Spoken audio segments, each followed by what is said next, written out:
You are listening to Key to the Bridge, brought to you by your friends at Keystone Therapy and Training Services, where we will be sharing human stories, talking about community resources, mental health, and wellness.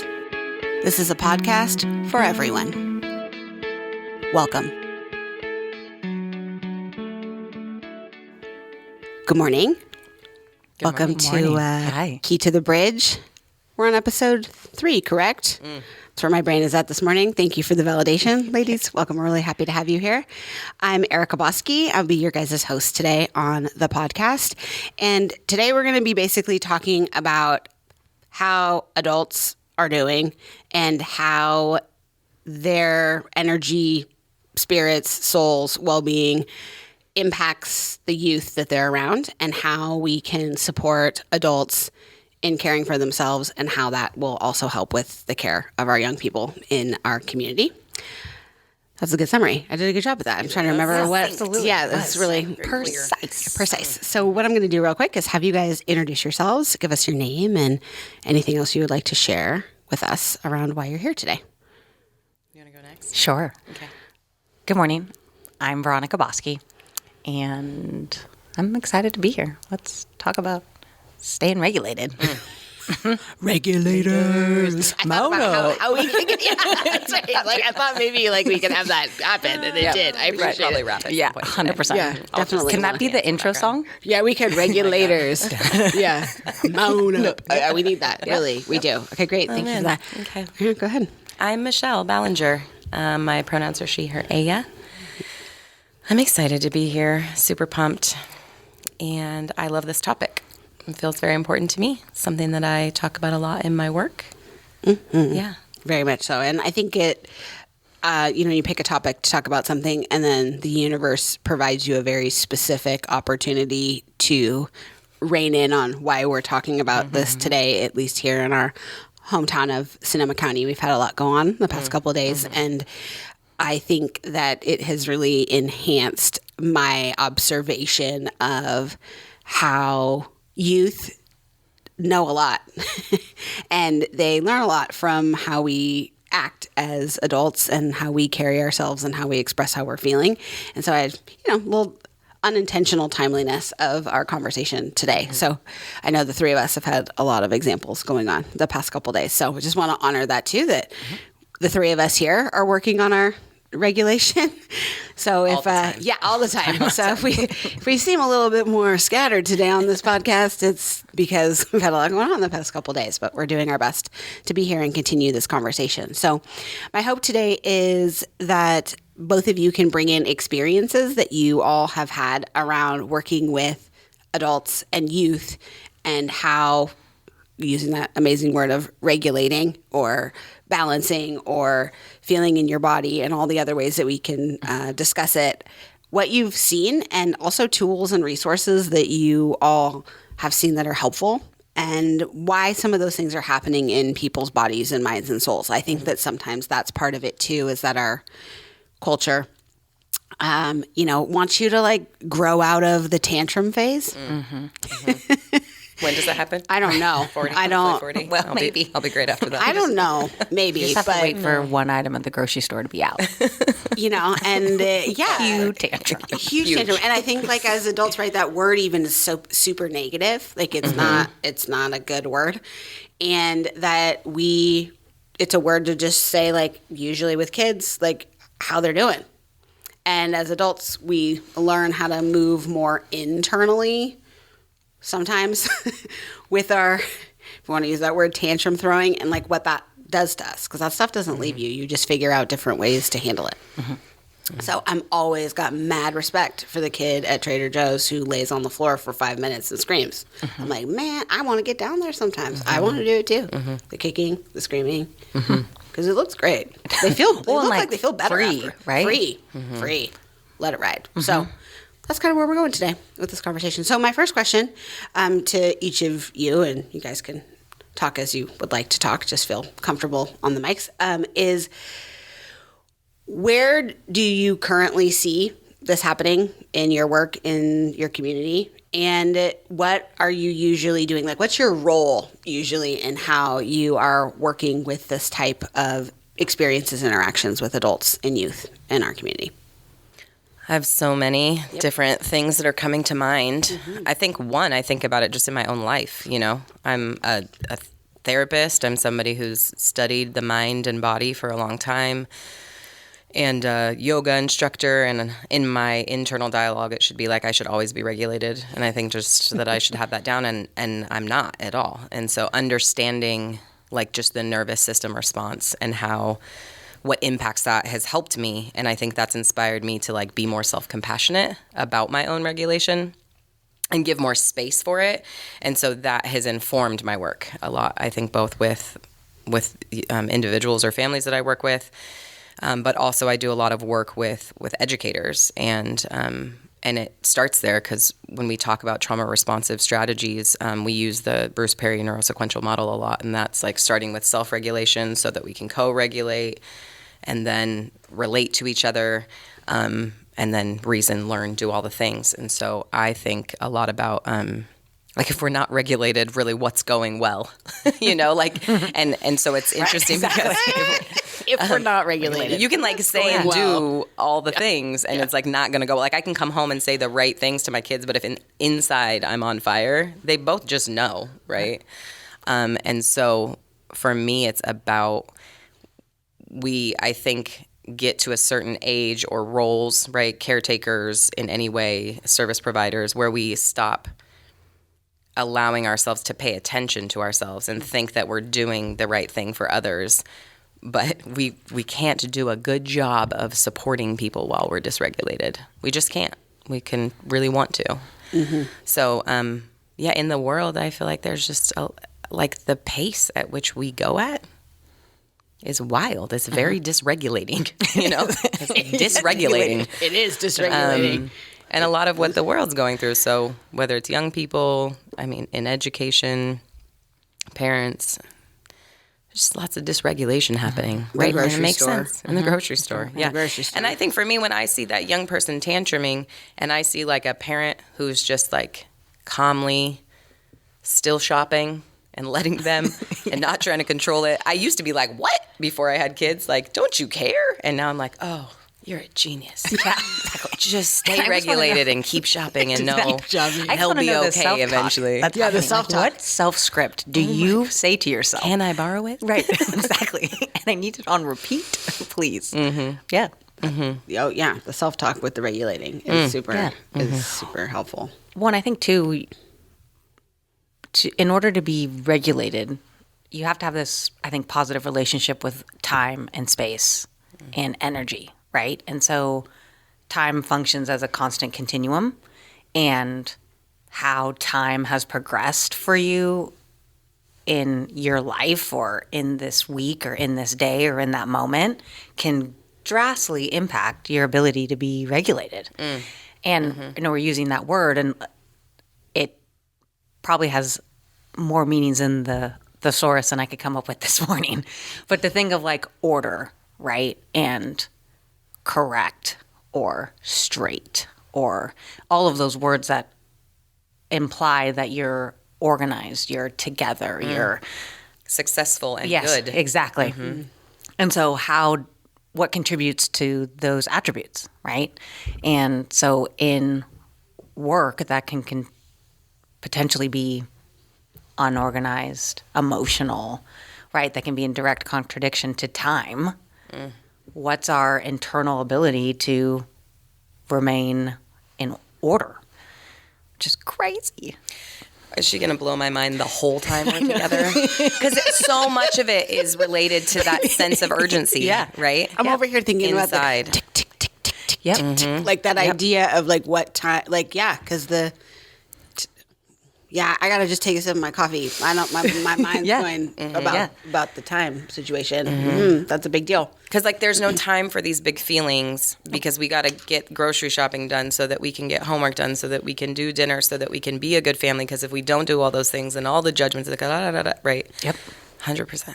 And then that weighs, right? And so then, how are you able to stay together?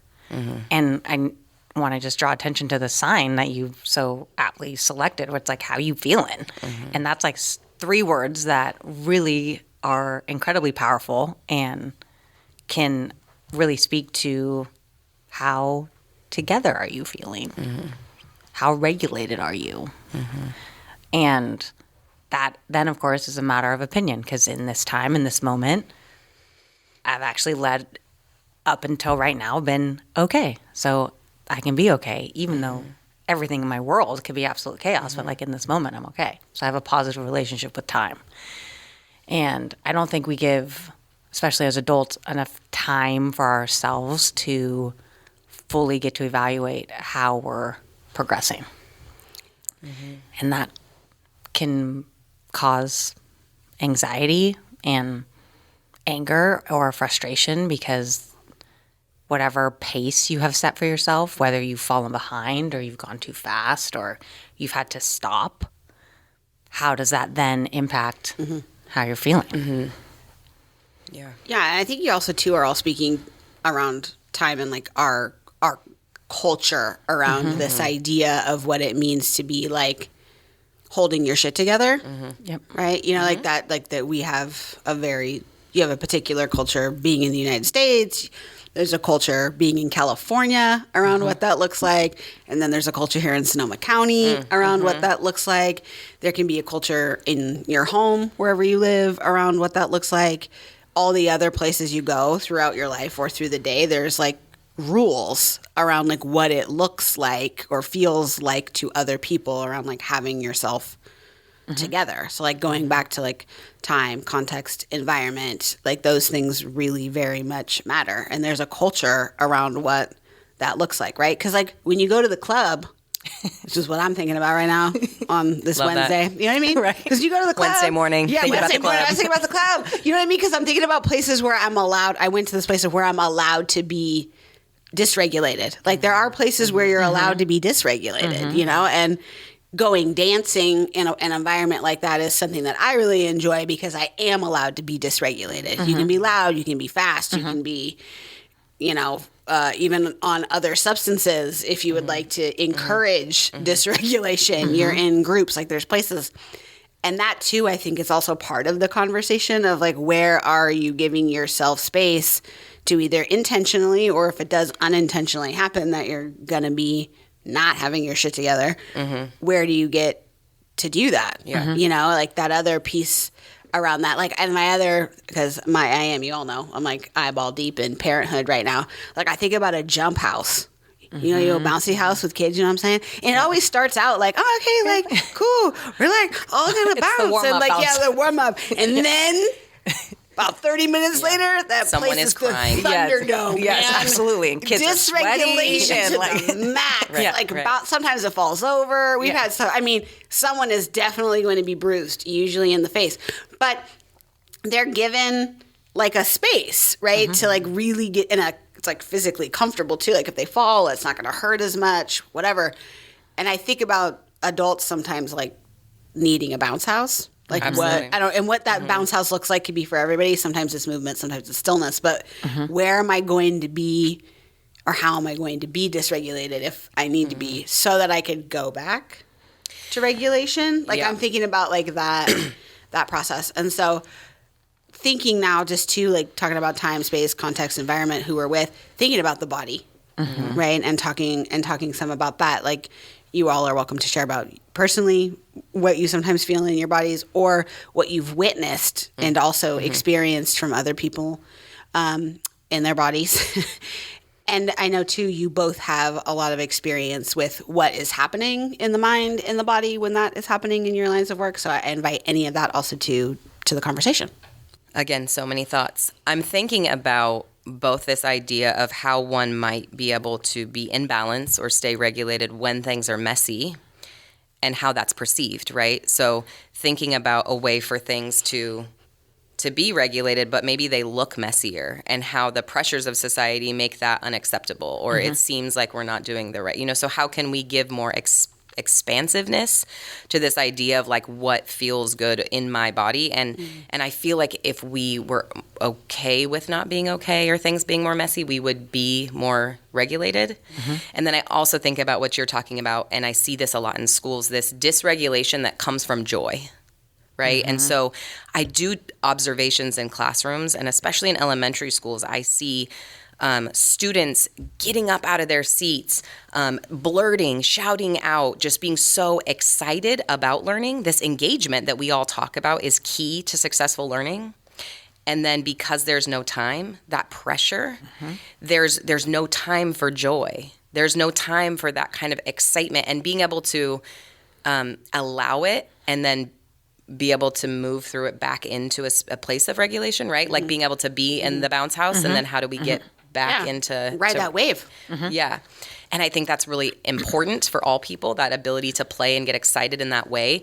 But there's this need in education, and I think in parenting a lot of times too, that for the adults to stay regulated, they need to feel like they have a sense of control. And even the dysregulation from joy and excitement, then we are co-dysregulating. And so it's often like the adult gets dysregulated, and then they're like, oh, I need to make this stop, right? And so, and part of that, I think, is like what you were talking about, like how often do we allow ourselves to get dysregulated in this way that is excited and joyful and playful and creative, and overwhelming, you know? And what is our process of coming back into that? So I think that the rushing through and the not having time for it, especially with young people, I think is detrimental, because it's seen as dysregulation, whether it feels like that to the little bodies or not. It definitely can be dysregulating to some teachers, and it's not their fault. It's the systemic pressure to get through the lesson by reading time and go to music and all the things, right? And so that's where I see it a lot, and I think a lot about educators, the dysregulation that comes from all of the expectations, and how that, coming back to kind of what we were talking about, to like how that impacts the students in the classroom. This is not to fault educators, but it's that, just like parents, like how much, and caregivers, you know, how much of it is this pressure from the outside that makes us be hurried and agitated, or feel judged or worry. And then we can't just enjoy and slow down and have big even if feelings. it's not real. Yeah, totally. Think about the things around that. Like, it's not even sometimes like, oh, I need to get to this appointment. Okay, that's like sometimes a real thing you have to do. But like, you can have that feeling all the time, even if it's not. Even if it's a Saturday afternoon at 12 o'clock and you don't even got anywhere to go. But there's still this like feeling of like, how are we going to keep it controlled? Yeah. I say to my kids every morning, we're late, because I'm hurried. Because for so long I was late. And so it's like, we're late, we got to go. And it's like, really like, we need to hurry so we can be on time. But I don't say that. Right. Yeah. And so my kids are just, we're late. And then like we get there and we're usually on time. And it's like, wait, I thought we were late. Right. Why but didn't you have some it's free like time? not real. It's like this And, like and thing. if you were late, See? you know what I mean? Like, Time. is fine. it like a hard thing? You know what I mean? Like, if you're going to meet a train, trains aren't late. You know what I'm saying? Trains, I mean, most of the time. Okay, I'd say a good, like, maybe. I've never been to a late train. I always feel like if I'm going to, or a plane, you know, sometimes there's like things where I'm like, dude, if I miss this, You should probably be on time. There's a problem. Well, yeah. But I feel like most other things in life, that even if it's Absolutely. a time, you know, people are going to give some Right. wiggle minutes, or You know, you're. we're the people that get to the airport 3 hours before the flight to ensure we're there in case the plane. Yeah, or I'm totally there way too early. I mean, all the time. See? I'm like, Their why bodies are we there? are so regulated. Yeah, why are we there so early? Well, because I don't want to be late. Yep. And the shame that comes with being That's late. the big part of it. And you know, and that feeling of how worried you can be when you show up someplace. Sure. Michelle, I'm going to remind you.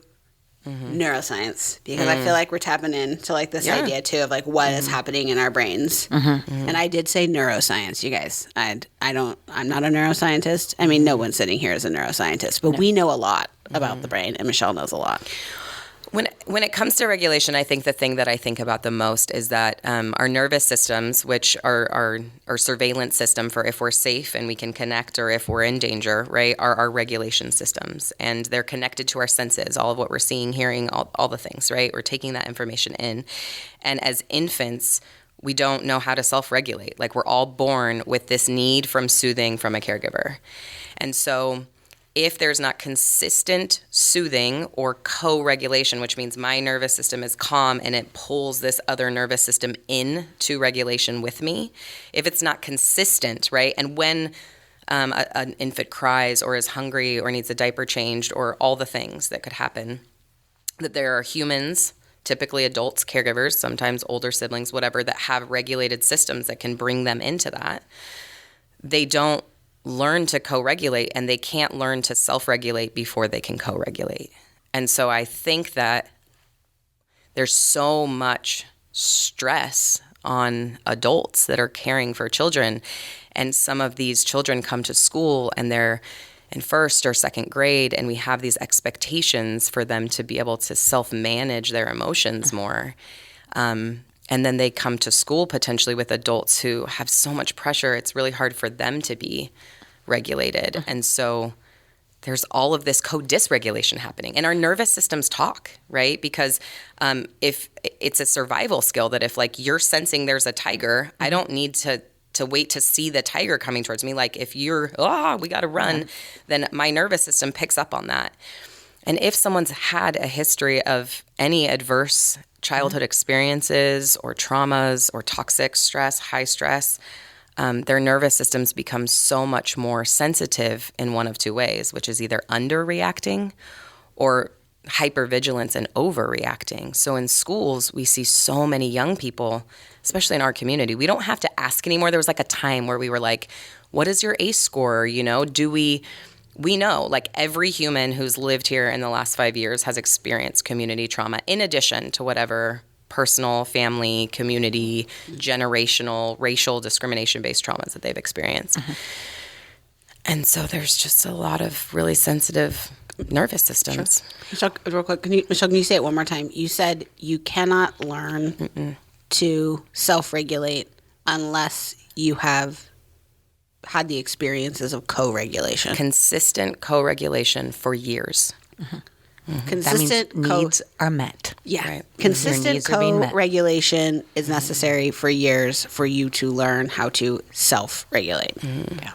Yeah, I don't feel like that's on any like parent or human handout I've ever received in my entire life. No. Only that the language changes around you need to hold your baby. You need to, think about I'm sure for you two parents where sleep training, where you're letting your baby cry themselves back to sleep or to figure out how to self-soothe, right? So that's a self-regulation technique, except sometimes it works and sometimes it doesn't. Well, and developmentally, absolutely. Are they ready?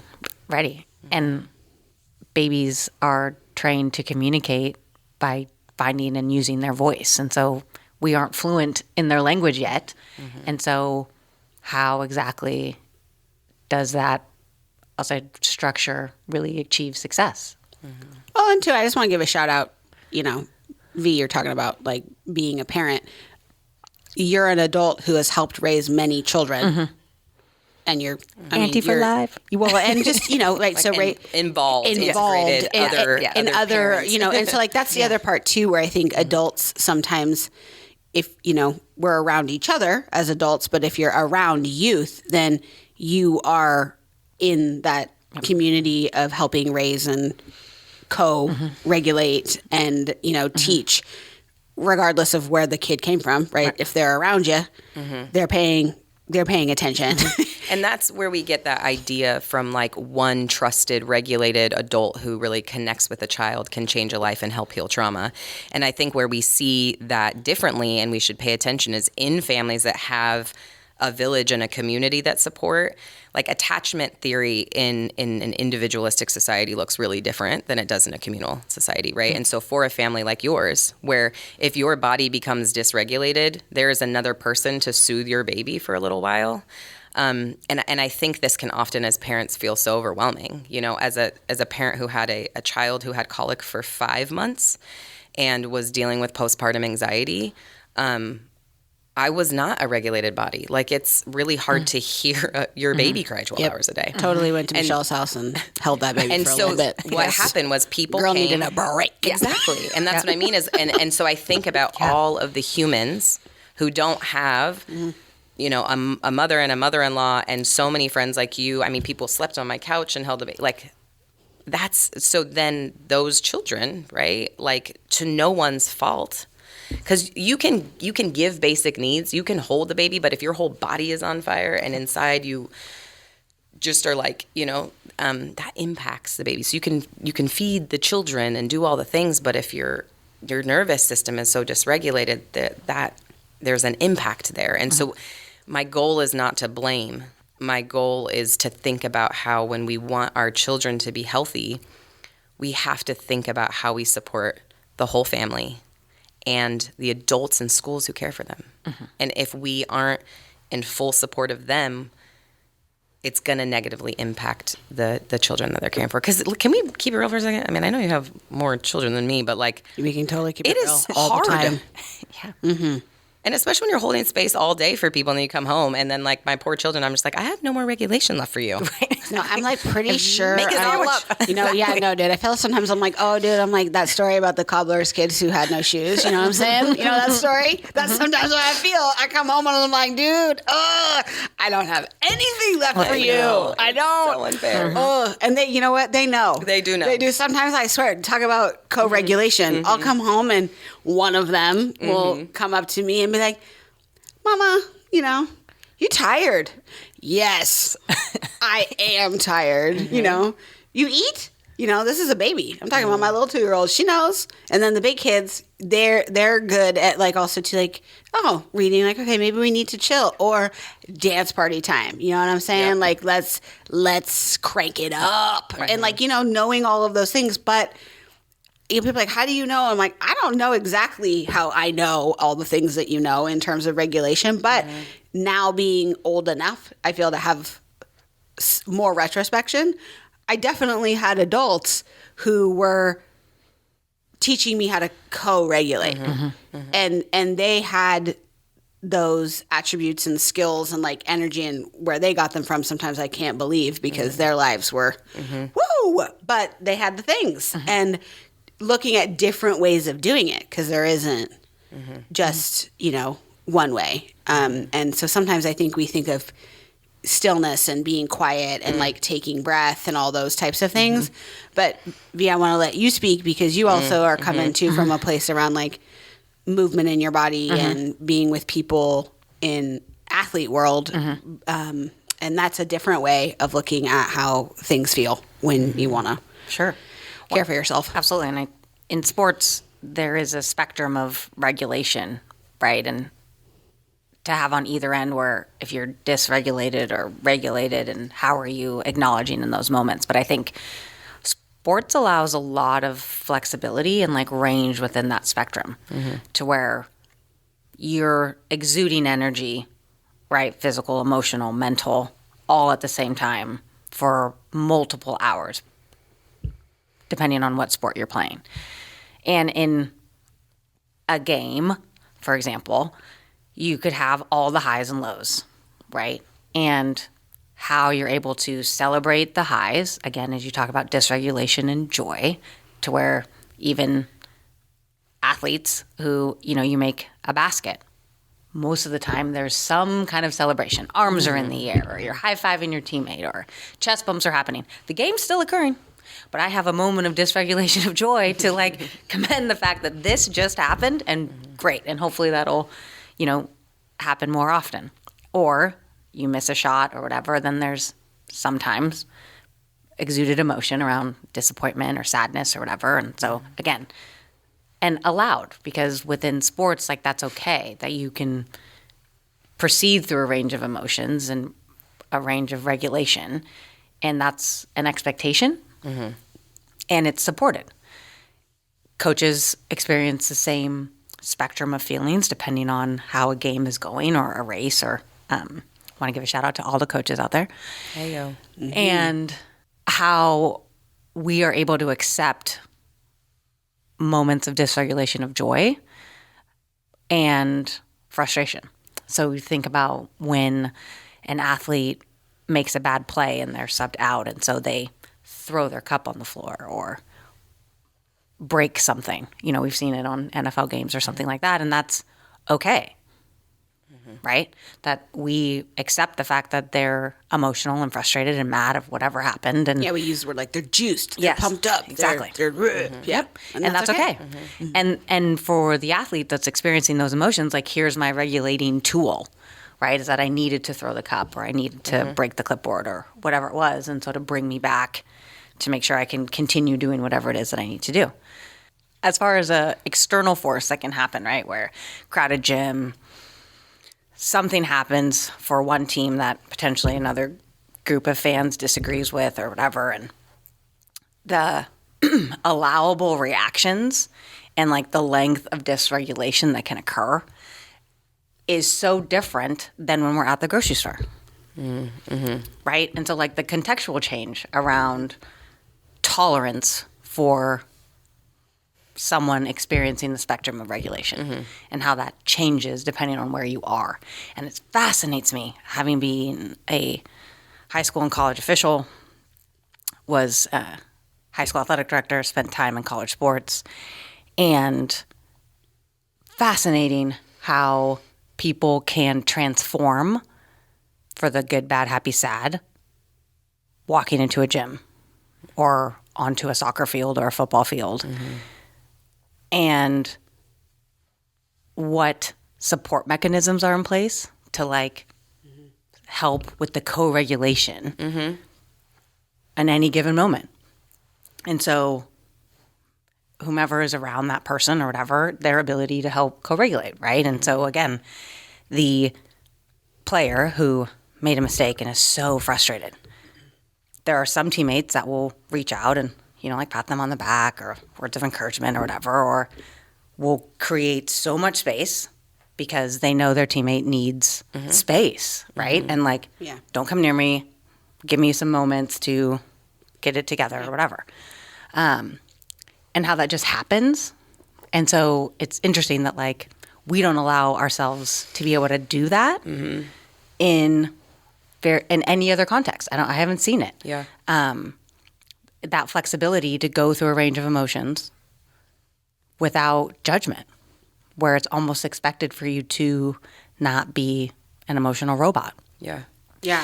I mean, I'm thinking about sports and art. Yeah. Are like, and art, they, yep. I mean, are the place, like the Yeah. two, and fandom, I mean, I am a fan of sports a little bit more by proxy. I have family, well, as you can tell, Veronica, hardcore into the world of sports. But fandom and that community piece, like, I got my Niners shirt. You know what I'm saying? Like, you know, I'm into it. I'm down on Sunday. Eat the snacks. I'm the snack. Let's chat. Yeah. I want the community, right, that happens of that type of being together, or art, dance, music, things like that. I talked about going to the club. That would be my place that I would want to go. But I can, like, yeah, that's a huge piece around. And for youth, I think about how their exposure, not all, but a lot of kids can get some exposure to those places where they're allowed. And adults also can be allowed, right, to do some stuff in those settings that with their kids that they wouldn't necessarily. I mean, think about a place. I mean, I'm not going to lie. I do like yelling for my children at events, and it's like allowed for me to yell Yeah. at them. I'm thinking about what you just said. Again, mind blown. You're going to do it the whole time. I knew it. I'm thinking about, like, one, we have this idea that to be, like, good, successful people, parents, coaches, teachers, whatever, that we're, like, always supposed to be regulated, which is not humanly possible, right? Like, the dysregulation is an important part of how we feel emotion, stay safe, all the things. The goal is, like, how can you go in and out of it in this way that doesn't harm yourself or anyone else, right? And so I think about what if the classroom looked like what you're talking about in the sports world? What if, you know, think about if a student, especially a student of color, right, throws something in class out of frustration, like they're excluded, they might get in trouble, could potentially be a suspension, they're considered a threat, they're hurting property, all the things.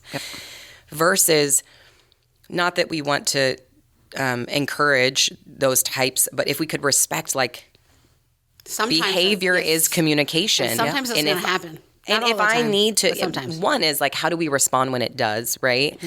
And you're talking about teammates. Yeah. I think all the time, like, we can prepare in a classroom. Students are going to get dysregulated. How do we prepare other students to be supportive?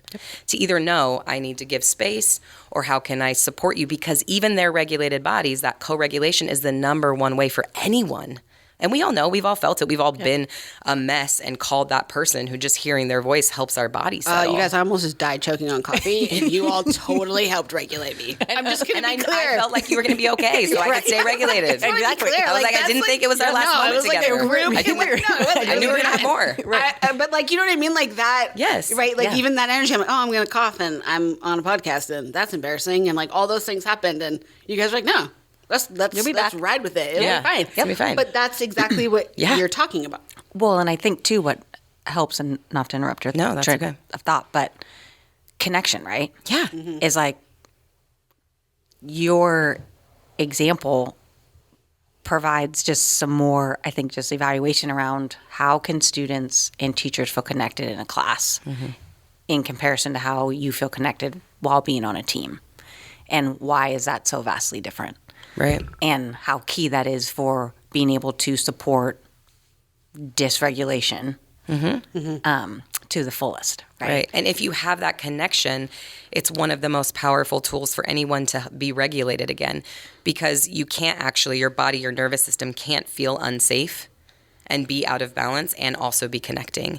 So I think about all the time, and this is a part of my work, is so when someone throws something, what if you would say, instead of get out, right? You didn't meet the expectation, you don't belong here anymore, which furthers disconnection, which furthers dysregulation.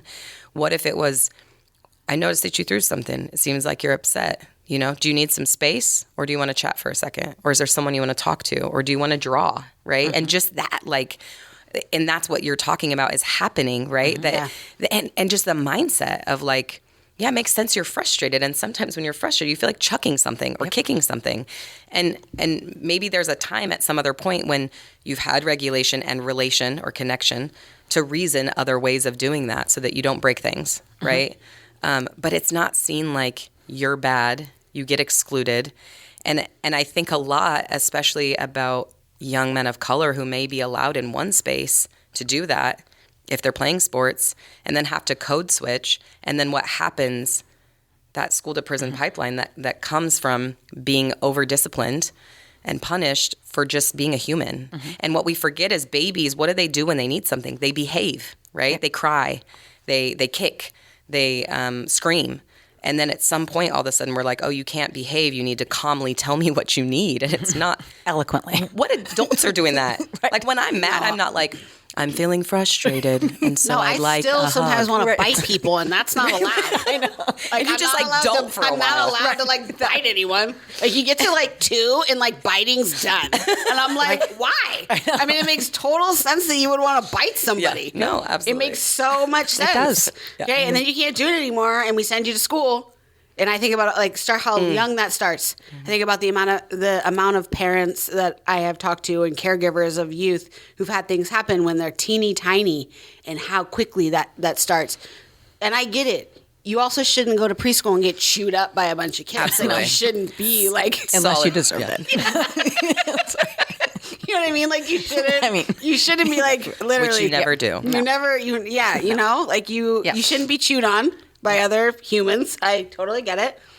And so it's like figuring out like what some of that like balance is, or hair pulling, or hitting people. Hitting is another thing we do for a long time. I don't know if we necessarily grow out of sometimes wanting to hit something.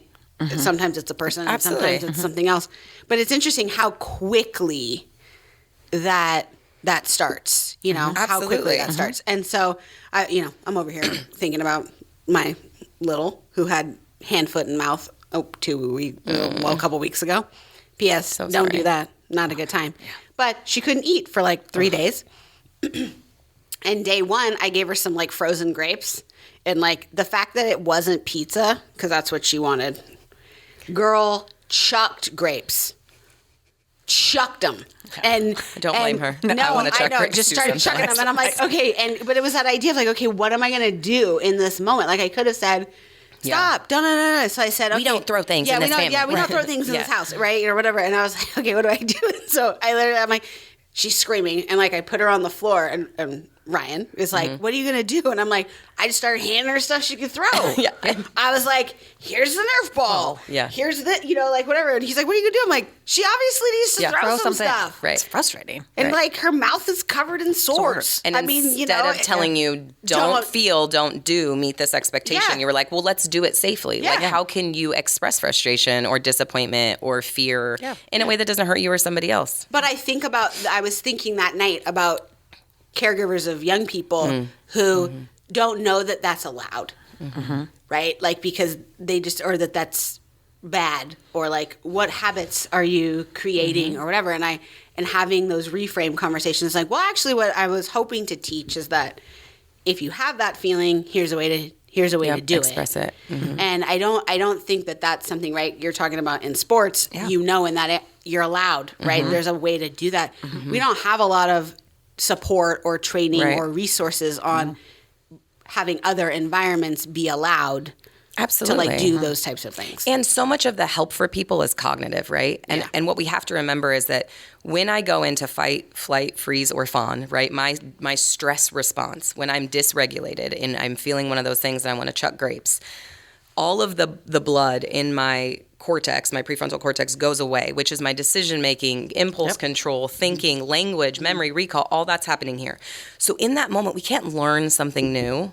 We can't like talk about why we don't throw grapes and learn. And then you're talking about children maybe who like that part of their brain isn't even fully developed. But I think about the parent who may have taken a great parenting class, but something happened in their life that when somebody started to throw things got scary. And so even for their little non-threatening baby that throws grapes, their nervous system instantly, right? That's neuroception. It's like there's memories in there, and until we work them out, they stay in our bodies.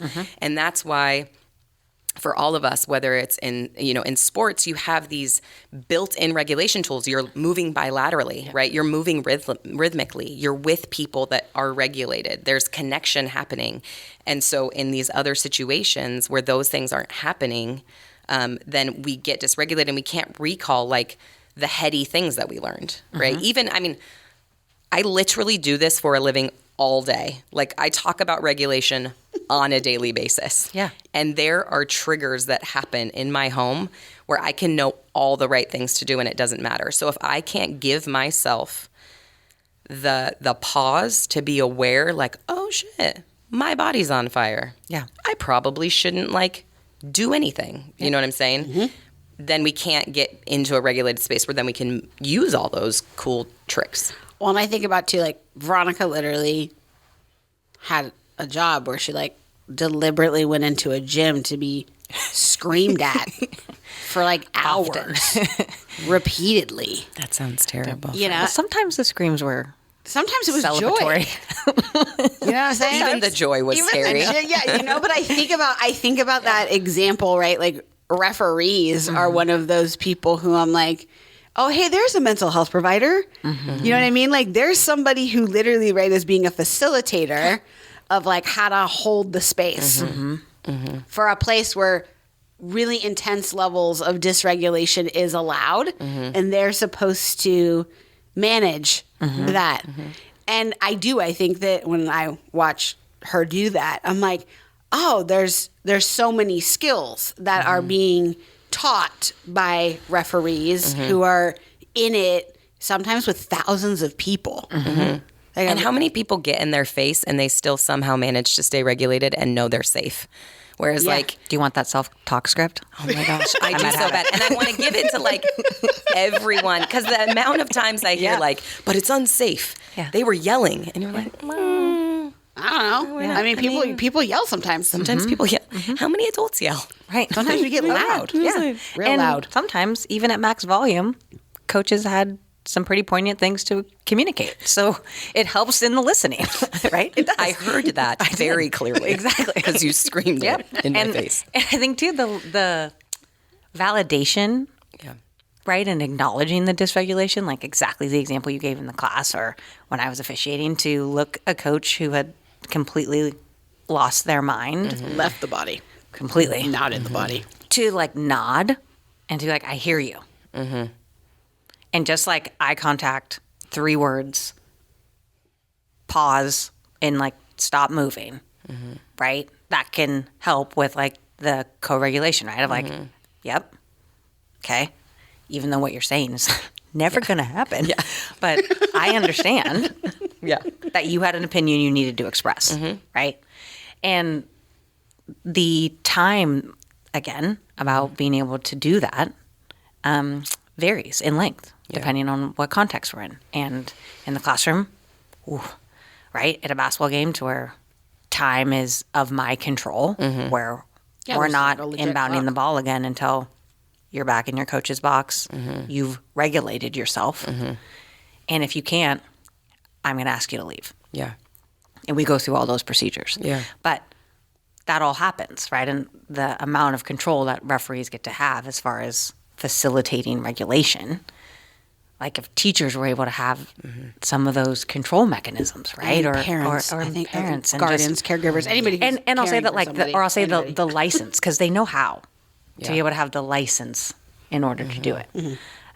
Or the supports to be enough Yeah. of a regulated body Yeah. to call on any of that. Because Yep. I think that's something that we have to acknowledge is like, I think adults in our community are more dysregulated than ever before because they've been going through these community traumas while trying to hold space for everyone, you know? Yeah, I'm thinking. Yeah, go ahead, V. Sorry, yeah. And as you say that, I just saw a meme that was now almost, 6 years old, where it said, "This was the last weekend before the world we knew it ended." Right? And you're like, whoa. Because March 20th, right? And that's like a day that will forever live in infamy. And you're just thinking like, and I just got like chills all over my body thinking about that. Yeah, that's called regulating. Right, exactly. Self-regulated in this chair. You are. And right, and how powerful that is, right? Of like wherever we were going before is no longer possible, right? And so we've had to reinvent now, post, if you were in Sonoma County or Napa County, all the fires, and then you have the pandemic that is still happening. And how are we creating support mechanisms to now get to exist, right? And the regulation strategies with all of, you had a wonderful word for saying nervous system memories. You had Neuroception. that. Neuroception. Exactly. I'm going to want that on a shirt, like a vertical line, I think. Yeah. Yeah. So how are we supporting all of our individuals in our community in order to exist in the now? Yeah, it was funny today thinking about like how you feeling, and it's like that piece around as we think about kind of just where we're at right now with our thoughts. This idea of, I keep thinking like I want to help be a co-regulator in my community, in my family, in my space, like as best I can. It doesn't mean I'm going to be able to do it all the time. Right. I don't have that expectation for myself, but that's a different like framing and thought process around how we can be co-regulators for each other. Right. That's also a shirt. Like co in parentheses. Yeah, and I'm with thinking about Co-regulators. co-regulators. Oh, no. We need to talk to them. I don't know if there's a copyright issue with us referencing them. can we but get a I remix? apologize, but let's talk to them. Yes. Are they? They're. I think they're from California. To be perfectly honest, Snoop sorry. is, Table banging because I got excited. Snoop's doing like affirmation songs now for children, so I feel like there's a shift in like '90s hip hop folks. Yeah, that might be let's able talk to- about it because it's like a real piece around co-regulating. Like I think that's a different frame of what that looks like And if as we move forward. My role in supporting people is to stay regulated versus controlling everything. Like I can actually do that. That's in my locus of control. Whereas like making sure that none of my students have any harm, that the communities are fair to them, that the systems serve them. Like I can't do that, right? But what I can do is be a regulated body who can co-regulate and connect with them. And So I that's, think like, about, helpful. and I do think from the pandemic, talk about, right, some nuggets of goodness that have come from that experience, that we did a lot of co-regulation for each other during that experience of like not being able to connect in the normal ways. I think about, year one of shelter in place when my kids howled at 5 p.m. from our porch. Right. Ooh, got a little talking about, right? We're coming on the anniversaries of things, right? Like, well, that's going to happen too, right? And that's going to affect how we need to co-regulate. But we had it was an interesting co-regulation. Like, we made it to 5 p.m. because some days it really felt like that. And they would howl. We would all howl. And I mainly laughed because it just made me laugh. Both are incredible regulation skills because they Huge. get right into the vagus nerve Huge. and they directly impact your nervous system. I think about all of the artists during shelter in place around the world that couldn't connect in the normal way. And so they were just sharing art because they knew it was a way to we weren't saying co-regulate, but that's what it had a lot to do with. It's incredibly healing. I think about, Disney was even on that, man. I think all the Disney specials that were happening we sang a lot of Disney tunes in my house because they were offering co-regulation, right? And all the different ways that we were doing it. I think about Music was a huge deal. And then with schools and even our medical settings and things like that too, everyone was trying. Yeah. With this idea of connecting and which allows for co-regulation to happen. And then I think we came back to whatever now is. Right. And we're reassessing what it now looks like to be outside, which is a weird thing to say, but environment changed, time changed. So just, thinking about as we're wrapping up our time together, because every time I'm on this mic, it's like the fastest hour of my life. Right. So fast. I know. It makes me so happy. Time. I think it's because I feel very regulated in this moment with these amazing humans. That, when we're thinking about what we maybe want to offer or think about now in, this co-regulating community, if that's, hey, look at us just making up phrases. Yeah, I love it. What you all are thinking, some things that you're feeling for yourself or anything you want to share about what we could be doing in our community. Do you have an idea? I have so many ideas. Yeah, so many. I've started every sentence with I have so many ideas. Okay. I think one thing that we have to acknowledge is that there's been a colonization of the way we heal. And so if we look into all of our roots, we know, like often our bodies know, children sway. They rock when they're uncomfortable. They hum, they sing, they scream, they throw, right? And so our bodies often know and we get disconnected from that. But I think that sometimes we think like everyone needs a mental health provider and psych meds and all these things that we go to when actually what we need is to like be together and to do some of the things that in utero there's a rhythm, right? So there's a lot of research that talks about rhythm as healing because we were connected to the heartbeat. And in a swaying, we're in water and we're just chilling, just, being a fetus, just like being swayed around. Yeah. And so those are the things that we have to, and when I talk about, to teachers who've been trained in this country, it's like, okay, well, every 15 minutes find a way to do some rhythmic tapping or to go on a walk or be in nature and look or sway or sing together or do these things. It's like, there's no time. Like we don't value those things, right? Like even in children, what do we value? Like if you're really good at like beadwork, we're not like, that's awesome, but like that's a rhythmic healing, soothing technique. We're like, so I think we have to shift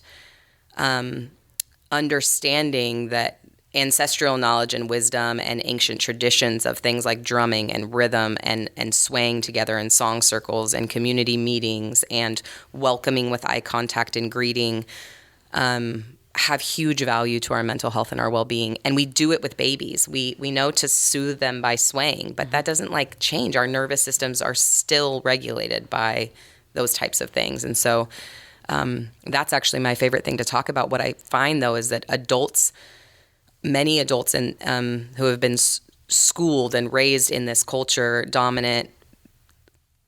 Can I say anything here? You can say anything you want. That with the dominant variants of white supremacy and colonization, we stripped those things from people in their culture, and so that's still happening. And so we have to bring in like indigenous wisdom, Afrocentric wisdom, like all Latinx wisdom, because it's there and it's in our like Celtic wisdom, like it's in all of our. All of our lineage, right? And so we used to sing together. We used to dance together. We used to do those things. And some families still do, and some communities still do. But we have this weird idea now that healing is something you do alone, by yourself. And there's a lot of importance we're therapists. That's important. That important work that we believe in. But it can't just all be done, even therapy, in the head. We have to get into the body and connect to each other. Exactly. Lean into the sway. Just lean into the sway. We're going to come up with like 14 t-shirts. We are. I know. In this episode. I feel like I think so. we're We're there. there. I think we're there. I think we're right at 14. Yeah. But I think too, in playing off of that, where goals here is helping people find what it is that they need in order to then be able to be a successful self-regulator. Not in every single moment, but to be able to have some skills in their life and emotional toolbox in order to help themselves self-regulate. And so what does that look like? And it's customizable for every single person. And that requires you being open and creative and flexible and letting yourself lean into the sway and in order to be able to do that. So I think, especially here at Keystone, where you're allowing potential clients in order to embark on that journey and seeing where they end up. I'm thinking about, how do I find what I need? It's a good question, like helping people find what they need. And I think that that's when we were talking about how we were going to talk about this today. It's like, how do you talk about neuroscience and regulation and your body and all those things? And sometimes it can feel very external. And we used a lot of big words today. There's a lot of words. But I do think it gets down to this belonging, knowing what's in you and having an opportunity to get to know what's in you and what you need. And that we've made sometimes things that are really simple, very complex. Yes. And we need to kind of come back to this idea of, if we're going to support each other in figuring out what that looks like for each individual, that also speaks to our community. And I think that we need to figure out what that is, because I'm keep thinking about the connection piece. I'm a very social person. That's very important to my regulation, is to be with other humans. And some people, that's okay. They don't need as many people as I need, and that's all right too. But there is the knowing of a community, right? And the feeling and the belonging of whatever. And we don't have enough of that either. Yeah. Like, we don't have enough of that. I'm thinking about the babies I have held in the grocery store for the adult there that needed help with the co-regulating, or the people I have given my baby to in the grocery store because I needed some co-regulating, and like those examples of it being allowed, right? Like, where is it permitted? And so, I'm thinking about, as we move forward and asking people how you feeling, there's an opportunity for some co-regulation building in our community as we move forward. Yes. I want to talk forever, but we're not going to. And I wish we could. This was awesome. I really appreciate both of you being here. And Thank you. You're welcome. And thanks so much. Thank you for having me. Dreams came true for me today. So pumped. Woo! Thanks. You've been listening to Key to the Bridge, a podcast brought to you by your friends at Keystone Therapy and Training Services. I'm your host, Veronica Bosque. Key to the Bridge is recorded and produced by Jeff Henderson and Brian Henderson. This is a podcast for everyone.